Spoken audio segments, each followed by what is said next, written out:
So, guys, welcome back to La Bóveda podcast, where we deep dive into the worlds of survival horror, exploring the game stories and minds behind the terror of today.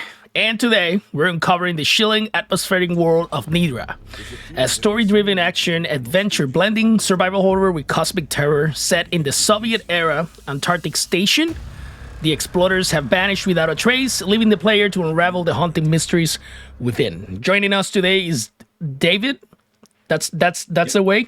David? David, Yep. he's the visionary behind NEDRA, and we explore the studio's origins, the inspirations behind the game, and the striking visuals. The game's great, guys. Recommended 100%. And the thought process that brought this frozen nightmare to life. So, David, welcome to La Bóveda podcast. Hi. Hello. Hello, guys. So, I always say this is kind of like, let's start from the beginning. Can you tell us about the origins of your studio and how it led to creating NEDRA? I don't have studio. This is my studio. That's your studio. You're a solo dev, right? Yeah. I'm solo developer. What inspired me to make this game? So I love think Carpenter's think. I love Lovecraftian stories, but I don't like his books so much because of his writing style. Yeah. But also, one of my favorite writers is Poland writer Stanislav Lem Okay. with Solaris. Maybe you Yes. watched the movie, yeah. And my main inspiration is Solaris. Okay. So this is overall my inspirations for NEDRA, but I hope some kind of unique story. I want to achieve some kind of unique story. I think with this mod. I think the whole concept felt very fresh, and the mechanics, and we're gonna get there soon. But I think it's a very, very, very fresh concept, like within survival horror. So aside from The Thing back in the day, I think this game was good. What inspired the concept of a Soviet era Antarctic station with cosmic horror elements? My life. That's the best response ever, and nobody has given me, bro. So I'm don't living in Russia right now, no, but overall my country is under Soviet Union. Okay. So I saw that everything, and I'm 8-year-old when Soviet era is ending. So this is my inspiration for these kind of things. Also, it's I think it's some kind of maybe unique element for this type of game. Make some kind of Lovecraftian or think style game in Soviet Union environment. Yeah. Also, many things in Soviet Union is very under secret and in some kind of X-Files type of things, KGB and some kind of things. That's why it's interesting for me. And you know what? When you make game many years alone, you need to like this. You need to have some kind of interest to achieve ending of this game, because overall you wrote all story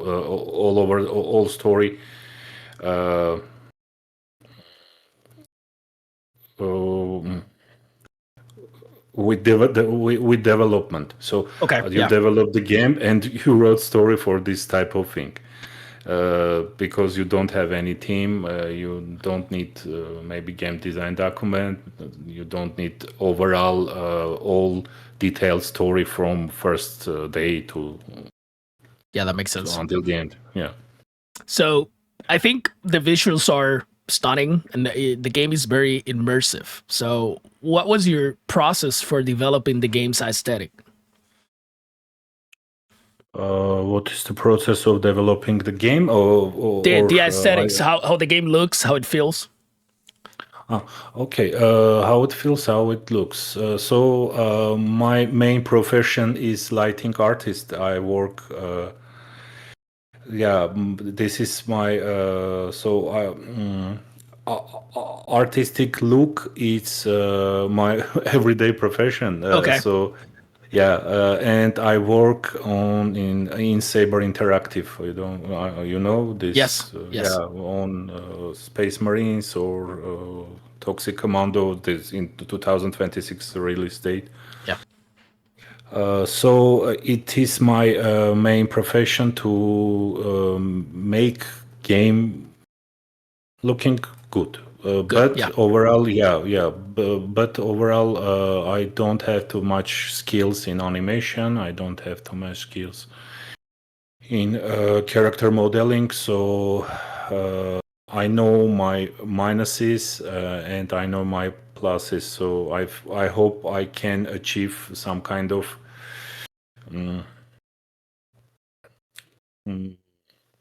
Like like medium. balance. Yeah. Balance, balance between it. And the second part of the question, I don't remember. Sorry. No, it was that. It was the game aesthetic. How was your process on developing the game? How it looks. But I think that was very good. So how for how long do you work in the game? Well, from 2018. 2018. Yeah, Yeah. that's great. As you know, I've been encountering a lot of solo devs specifically. They've been working in the games for 4 or 5 years, and it's so rewarding to see their faces when the game releases, and how the community accepts these games, and because your game came to me as one of my followers recommended the game. It's like, hey Joe, this game's coming out, and I'm always trying to keep up with, specifically with survival horror, because that's the whole thing of that's my fixation. That's all I play. So I've saw something from NEDRA, but I didn't got into it for some reason. And then have one of the guys like targeting me every day. Like, hey Joe, check this out, check this out. And after like the third day, I'm like, okay, let me look at this. And then man, I'm so grateful he reached out to me because the game is so good. Thank you very much. And I want to open some secret about game. I first of it's maybe all developers to tell some kind of this stories, because I planning to make my lore overall story. It's huge, very huge. Yeah. So the game have only, I guess, 7-8% of overall lore. When I write all story, all lore, I understand that I can't make all this alone. Yeah.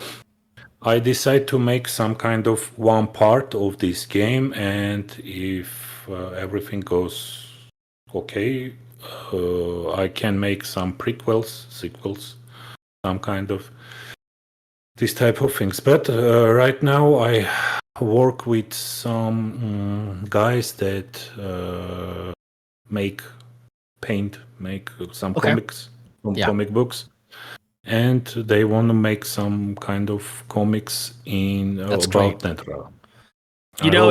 It fits. It fits the story. The story is very rich with, guys, if you haven't played the game, I'm gonna put the Steam link below. And hopefully you can, after watching this, you can go and try the game for yourselves. It's one of those games that captivates you from the beginning. It's so good. And I usually don't go all in with games and recommend it like that, but I have like a bunch of them that I can with my hands that I can recommend in the past 2 years. There's a lot. I mean, don't get me wrong, there's a lot of good games out there, but there's always games that they just like highlight, and this is definitely one of those. So the character development, what makes the protagonist unique? Arthur, if my mind doesn't fail me. Main character, you Yeah. mean? Yep. Okay. In game, I can't make overall story. He have very huge backstory about his life and why he came to Antarctica to live. But I can't develop all this backstory in this game. But overall, what make his unique? What make I can answer this question some kind of different type, different angle of Okay. different point of view. What make unique, not character, what make unique the overall storytelling system, because he tell the whole game from his words, from back to from start to that point he achieved. Yes. So you play all game from his storytelling. You don't understand in 100% he tell you a true story or not. Oh yeah. Okay. I see. Yeah. Overall, you don't understand this is real or not, and what type of, because if I make some kind of parts that he in real life he say this or do this too many times. I make these type of things in game overall, and I can I tell about spoilers or? Yeah, if you want to, yeah, sure. Oh, okay, and I think people need to take a look at final titles, close look, because I don't think some maybe nobody to tell about this because on titles when game is ending, but on two endings, not one endings that have. That can continue the overall the game, but two Yes. endings Yes. is overall endable. So on very end on titles, I have some kind of There's something part. secret hidden in there. Yeah. Okay. Yeah. Yeah, that makes sense. That makes sense. That appeals a lot to the times. I see that, you know, I see that a lot in movies. So it's great. And that you're describing, the way that you wrote the story, the way that he was telling the story, he doesn't know if what he's seeing is real or not. It goes hand in hand with cosmic horror too. It's just one of those things, right? Yeah. So the hallucinations and the whole like the freezing environment. I remember there's this part that he says about there's like a study or something that says that when people are reaching the freezing point, they start hallucinating, right? Yeah. And for me that set up the entire thing from the beginning, and it was great. And I've been telling the guys that watch the podcast and our followers here in La Bóveda for a lot of time that one of the things that make a survival horror or a psychological horror game great is those first minutes. Even if you can get the hook on the person to jump into the story or not, that's what makes people go jump into the internet and start writing, oh, I didn't like this game, because a lot of people that write stuff like that, they didn't finish the game. They just played for the first 30 minutes and they didn't like the game, so they just put it aside. So I think I got instantly hooked, and that's why man, that's why I say that it's great. I think the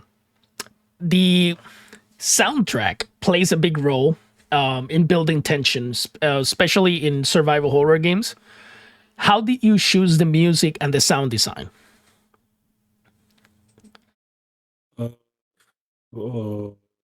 I use some kind of ambient. I buy some ambience. Okay. And also I make some music from you know about this software Fruity Loops. Yep, Fruity Loops. Yep, Yeah, I'm familiar with it. yeah, I'm a musician too, so yeah. yeah. Okay, good.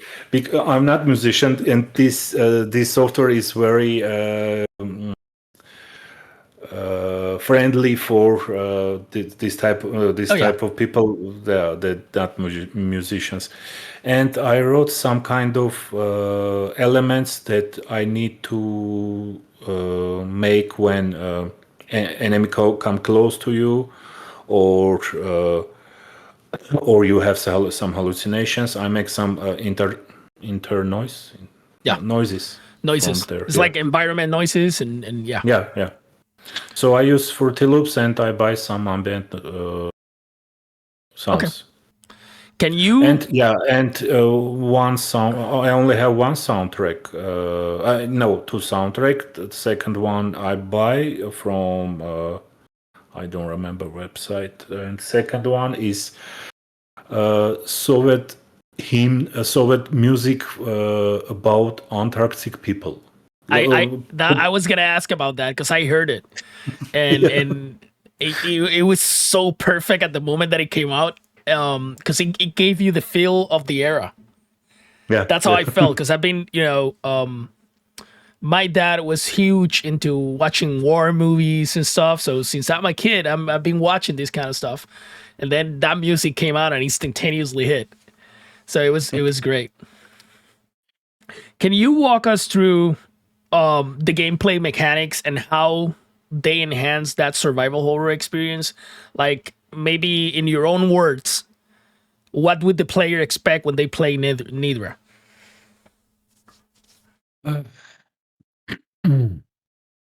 So first off, I want to make some. I love story games. So Me too. I like, yeah, I like survival horror, to play survival horrors. Yeah, but overall I love story Yes. and in games. And for me, on first place for my most favorite game, it's only Silent Hill. Okay. Yeah. Yeah, because storytelling there for me it's some It's kind of, so good. yeah, in gameplays Yeah. in games overall. It's peak. Yeah. Yeah, yeah. For me it's big. So uh, and also everybody calls Silent Hill very bad gameplay mechanics, very bad fightings, Oh yeah. but for me it's good. I Oh, love I, this. I love it. It's maximum that I need. Yeah. It's So those games were so good when they came out, and one of the things I've talked with my kid, he's 14, and every time he comes in here and he grabs like classic games to try them, and he starts asking questions and he's getting good at it. And I was telling him, just imagine that all that you have now that you can play with your age didn't exist. So these games came out in a moment where they were like, this is the last thing that came out. And me as a kid, I remember, and I'm gonna use this example because I think it's the worst one. Going into the Angela's room on Silent Hill 2, where the walls have the cylinders coming and going and the holes and stuff. And me as a kid, I didn't understand what was happening because I was a kid. I was playing those games, right? Now as an adult, like I go back and I play them. I'm like, this is some deep stuff. Like it's just like the yeah, storytelling. For me, Silent Hill 2 is the peak of the franchise. yeah, sure. It's that game is just untouchable. And then, you know what? For survival horror, I have this thing that I like talking about precursor games. Like we can go as far as 1986, talk about Zombie and other games that were before even the genre was born, that were already putting in, their grain of sand in there. But survival horror as a whole started with Resident Evil, and then can't imagine the guys in Konami trying to, oh, this is working, we need to do something, but they added like very heavy story, very psychological. And there's something about that in NEDRA. And I don't want to spoil the game for the people watching, but that feeling where you're trying to figure out what's happening, where you're trying to keep up and you want to keep playing to know what's happening in the story, you're gonna find it in this game. Sorry about question. Did you play last Silent Hill F? Oh yeah, for me, I personally, I just did a short explaining to the audience how the game connects with the other games, because it does. People are saying it doesn't. It does. The whole thing. It does. It does. Yeah, the whole thing about the game, the first game, if people remember, are two words. First game, White Claudia. That was the whole thing about, if you understand how the cult operated in Silent Hill 1, it was a big thing. And you can see Dr. Kaufman and even Lisa was hooked up with these pills, which is basically the same that Shu was giving Hinako in this game. Yeah. And then you go to Shu's house, to his family, to the back, and there's White Claudia all around the lake.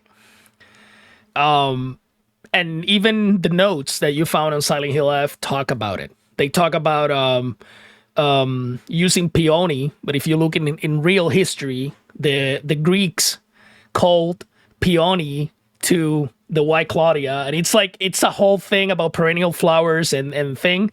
So I think one is connected, and two, I love the mechanics. People hated it. I think that if you can justify a mechanic that doesn't fit the genre, but is tied to the character development, for me, that's peak. That's perfect. So I love the game. I love it. I love it very much. Yeah, I love it very much, and I love how story have how they tell a story about this type of thing, about marriage, about being wife in 60s in Japan. That was crazy. Yeah, you understood the faceless sister and everything, right? Yeah. That was so heavy. Yeah. That was so heavy. Yeah. It's so heavy. The part of the ritual where she's cutting her face. Yeah, it's horror, it's body horror types. Yeah, it's very, very, very aesthetic. Very aesthetic. I think that's the way that I describe it to my kid. He's like, I want to play. He's like, you can't play this too. Not yet. Not yet. Yeah. So that's great, man. NEDRA emphasizes the choices between warmth and visibility versus invisibility and freezing. How did you design these survival horror mechanics, or these survival mechanics, to create tension? What was the thought behind it?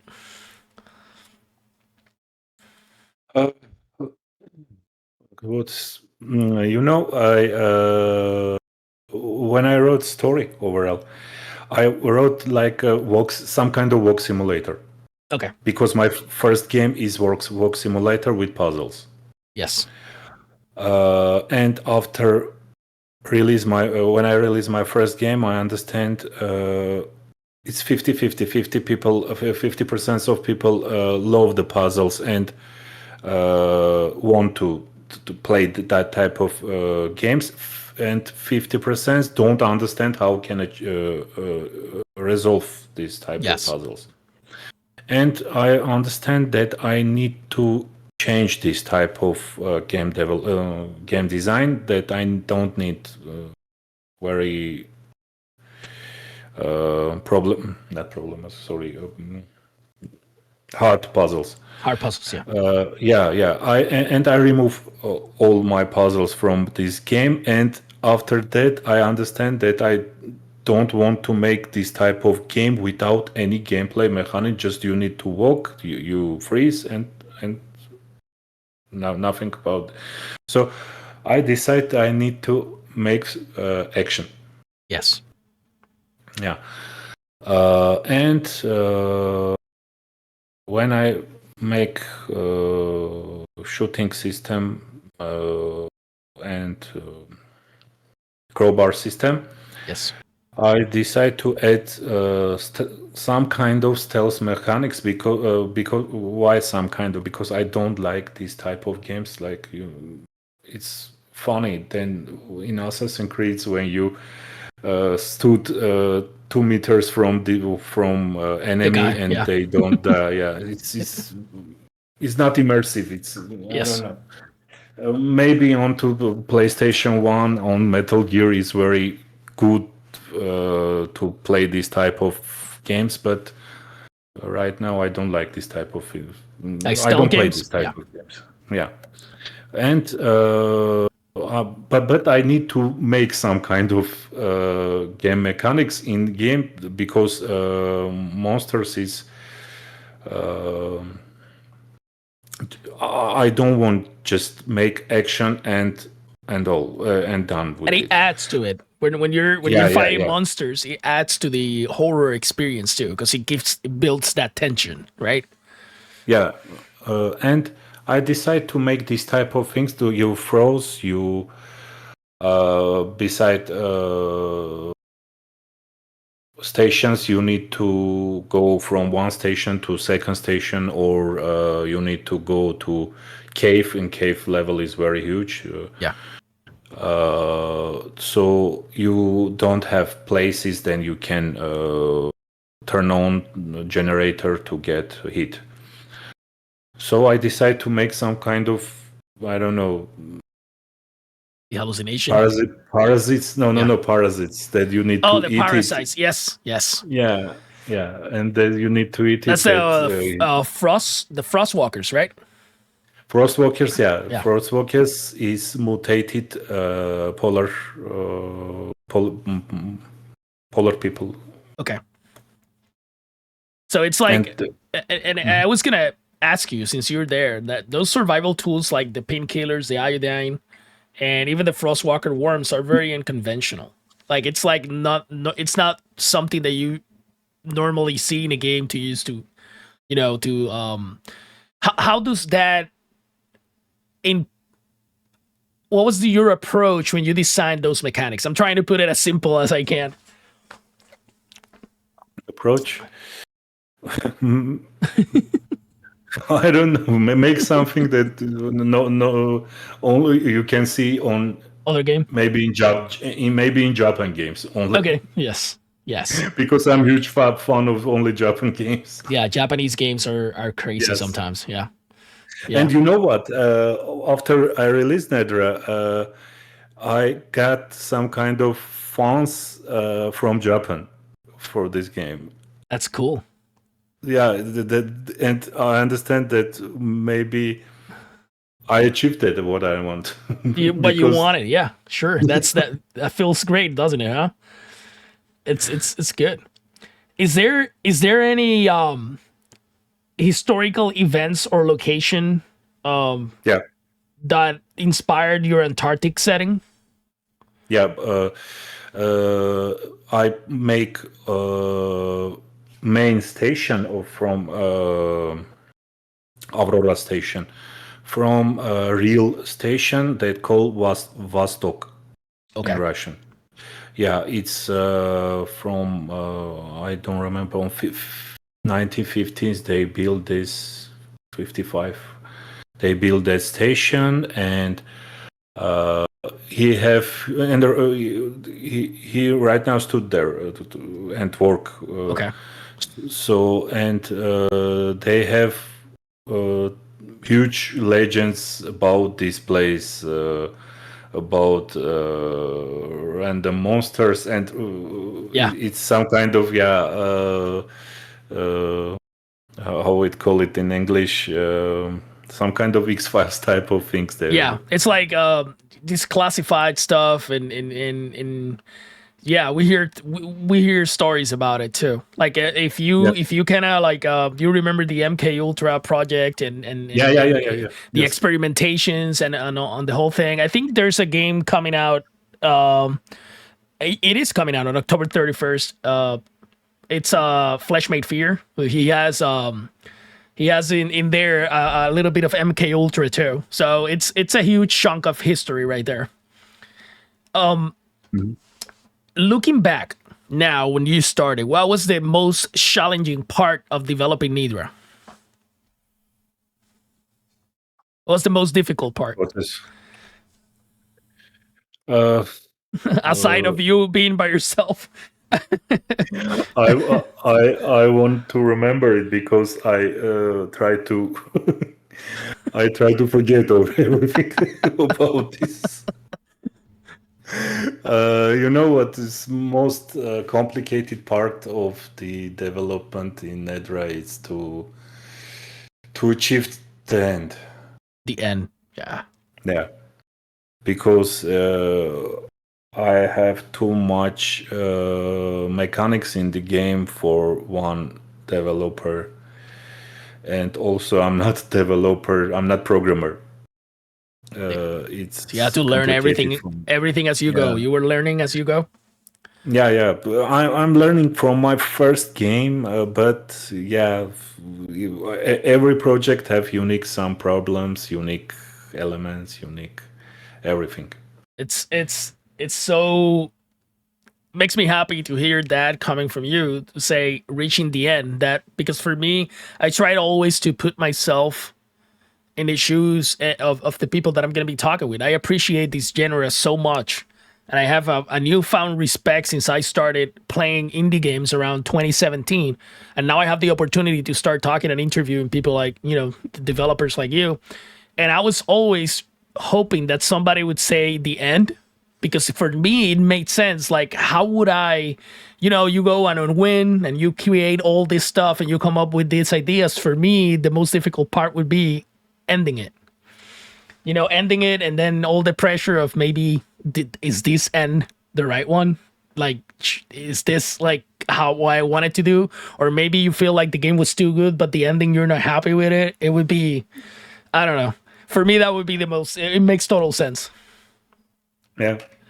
I planning and I delete maybe 20-25% in game from game because I want to make some kind of double A type of game, but I don't find some investors. Yeah. Okay. I don't find investors, and I just remove 25% of overall levels and some kind of mechanics. And after that, I really don't believe that I can achieve the end of Okay. this So project. you were worried about maybe after taking this, I'm not gonna make what I wanted. Yeah. Yeah. Well, the game was good, David. So Thank you. we can't wait to see what the future holds for you. So neither is just it feels, and now you have confirmed it, but it felt to me as a first step in a very large universe, right? Can you give us a glimpse of what players can expect in the future? I hope I will can tell this overall story in game, but right now I'm working on two other games that have nothing with NEDRA, and maybe after comic book get more get more attention. Okay. Maybe after that I come back to prequel NEDRA That because sounds interesting. because I have too much. I want to huge story that I can tell from German about Germans that find this and about first Soviet Man, colors that you find. mentioned the comics, and I'm stoked. I'm a comic book freak. I've been buying comic books since I was a little kid, and I teach my kid to buy comic books, and he reads comics too now. And I explained to him the importance of having them in the hand and open them. There's something about the touch and going through them. Yeah. It's something very special. So let us know when you have them, man. I'll be super super happy to help out. So now we're getting to that final stretch here. These are the quick fire questions that nobody answers quick. So take your time. First person or third person in video games? What's your Third preference? person. Third person? Third person. Great. First person is overall easy to do because I make first person games, but third person is more artistic, more good. If you had the chance, would you do NEDRA in third person? Sure. Yeah. Sure, because first demos is on third person in NEDRA. You just jump my next question, but it's good.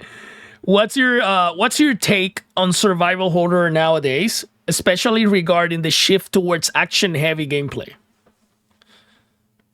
Sorry, I don't understand question. You mean gameplay or Yeah, story? so after let's it started shifting after Resident Evil 4. It started leaning to adding more action into the games, right? Yeah, yeah, And yeah. then we ended up with Resident Evil 6, which was completely out of It's line not of the Resident Evil. rest of the other games. But now then we have games like Dead Space, the Callisto Protocol, which people believe that they're not survival horror games. I like them as survival horror games. I enjoyed them a Yeah, lot. I like the Callisto Protocol too. Yeah. I don't understand hate about this game. Me neither. I try to understand sometimes. I don't, to be honest, I don't understand even the hate that Silent Hill F is getting right now. Yeah. I don't get it. So what's your opinion on on that? I don't like too much action in game. Yes. For me, first part Resident Evil 7 Oh yeah. is hilarious. It's great. Yes. First part of Resident Evil 7. Yes. Second part when you get I don't know rifle guns and Yes. all arsenal of I don't know. And the second part is shooter, but first part is really good action, good survival horror. Also, I love gameplay of action parts from remake of Silent Hill 2. Oh yes. Yeah. The mechanics were good. Yeah, F is good. F is good, but I think it's much. You know what? Yeah, I don't. it felt weird after half the game. It like switch a little bit on the mechanics. I still like it because it was going with the character development, but I felt the switch. You can feel it. It's like, okay, Yeah. this is like going other way. Well, I play Chronos 2. Okay. Yeah, Chronos is Last so good, month. bro. So good. It's good. It's good, but it's more action than survival horror. Yeah. It's survival horror. No, it's survival horror. It's pure survival horror. But I guess 30% lesser action is for me is very good. Okay. Yeah, I can understand that.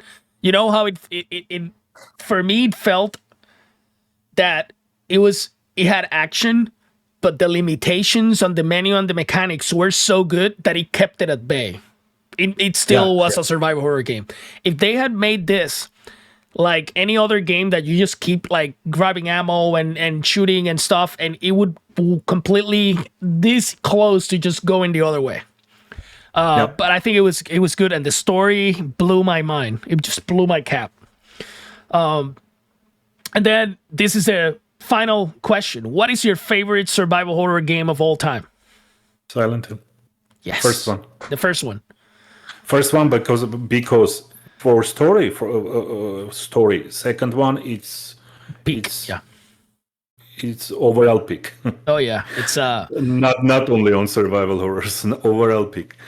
But for me, Silent when I play first time on 1999 yes on PlayStation 1 Silent Hill, and I start to play it, and they kill me. And after that, I on bar I wake up, and I'm in shock. Whoa! On game there's storytelling. Yes. And for me, Silent Hill 1, it's very. After that, I decide to go to game dev.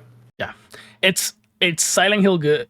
Silent Hill 1. After you figure out that you have to let yourself get killed by the demon childs in the back alley. I think I have a video because I don't know why, David. I forgot about that. I don't know why, and it's one of the highlights of the game. And when I started streaming survival horror, because I this has been a ride for me to as a content creator. When I started, I was just streaming what I play with my friends. So I was playing a lot of multiplayers with my friends and whatnot. And then one of them basically told me, Joe, you are like an open book. You know every lore. You are a gaming historian. You don't realize it, but you know this. You should do this type of content. And that's how I started doing this. And then, I bought the gadgets to connect the PS1. So this random day I decided to connect my PlayStation 1, and the first game I'm streaming is Silent Hill 1. And I go to the back alley and I'm running and I'm like, I know what I need to do, but I can't remember. I'm screaming. And then when the demon child kills me, I'm like, oh yeah, that's right. I needed to let him kill me. Oh my God. Because it had been so long since I played. And then after I realized how good that impression can still be when you forget small details like that, it made me, it just put that fire in around like 2017, and I started playing, and I still have video games when I was a kid, but I started adding and trying to search for those games, and I went to the Dreamcast, which has very good survival horror games, went to the PlayStation 1, 2, 3, then I started going to the Sega Saturn, and it's all over the place, and then I realized I need space. I don't have space to keep this stuff. And it's crazy, and this right now, where the point I'm at, I keep meeting wonderful people like yourself, and I said maybe I should build a space for people to come and share their art, because this is hard work, and I've like I said, I have a newfound like admiration for indie devs and the survival horror genre. There's people that don't understand that it's been carried by the indie games a long time ago. It's been almost like 7 years at this point. That I wanted to create this. So I created La Bóveda podcast, and I started sending invites, and lucky me, like you guys are responding and are coming, and I'm sharing your stories and whatnot. But I want to go a little bit further now. So I'm going to release a project on October 18. I can't give any details later because I want it to be a surprise, but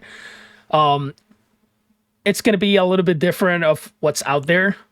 My focus is I really want to pay attention to games, because there's a lot of lists and a lot of like, there's people doing lists and reviews and stuff, but I want to actually pay attention to each game, how the same way that the developers, they put their heart into it. When I'm gonna make an article about a game, I really want to understand the game, and I really want to, what's the importance in the genre of this game? What did the game brought into it? And then of course make the game accessible, because when people search, they need direction, where to go, and those kind of stuff. I want a place where devs and the community and the players, everyone can come together. So I'm working on something. You guys are gonna see it soon. It's very good. It's great. Sounds so good. Anyways, David, I want to thank you for your time, man. I hope everything that this game continues to get into be everything that you ever wanted, and I hope we can get to see more of the lore behind NEDRA. Let us know how we can help when you have those comics, whatever you want us to review them, show them to people, whatever. Just we're here, and we do this because we love this, man. So we're on it. Thank you very much. And if there's anything that you want to say to the audience, the microphone is yours. Nice to meet you, first of all, and Thanks. I love our speech. Our conversation. Chat. Conversation, and nice to have you on my Discord channels. Yes, and